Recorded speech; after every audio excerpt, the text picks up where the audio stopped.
So now we're moving into discussing the count functions. So count, count A, count if, and count ifs.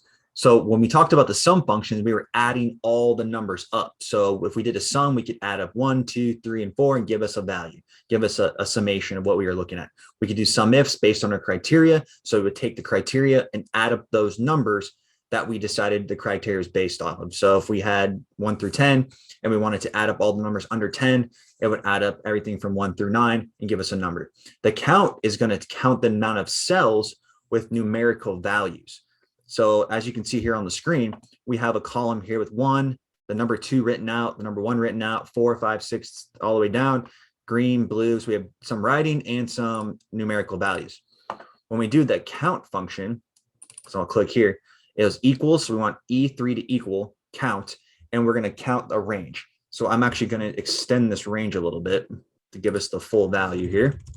So when I go here, I'm going to click here, and I can just scroll down to get my range. And what it's going to do is going to count all the cells that have numerical values in them. So I'll hit enter, and it's going to count 11. So if I were to look here, 1, 2, 3, 4, 5, 6, 7, 8, 9, 10, and 11. It took out the 2, 1, green, blue, and 3 because those don't have numerical values to them. So the count function is going to count all the rows and all the cells that have numerical values. So that's the purpose of the count function. So if I have a spreadsheet that has 1,000 people on them, and they have certain IDs or identifiers, I can count the cells of those identifiers to tell me how many people I actually have. So it's a quicker way. Instead of me scrolling down the entire spreadsheet, I can use a count function and it'll count all those numerical values for me, or anyone that has that numerical identifier.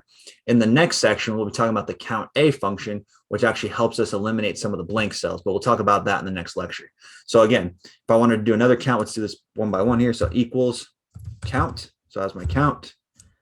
I can go parentheses. And let's say I just wanted to count from B6 to B12. That's 7 cells. So 1, 2, 3, 4, 5, 6, 7. Okay. If I want to do it again, one more practice, so I will count. Let's say I wanted to do B13 to B19 or B18. Count. So 1, 2, 3, 1, 2, 3. Those are the number of numerical value cells. So that's the basics of the count function. Play around with it on some bigger data sets. In the next sections, we'll be talking about count A, count if, and count ifs. We hope you find this helpful when looking at your data sets, and it help you manage some of the analytics a little easier. This is count functions. Thank you for watching.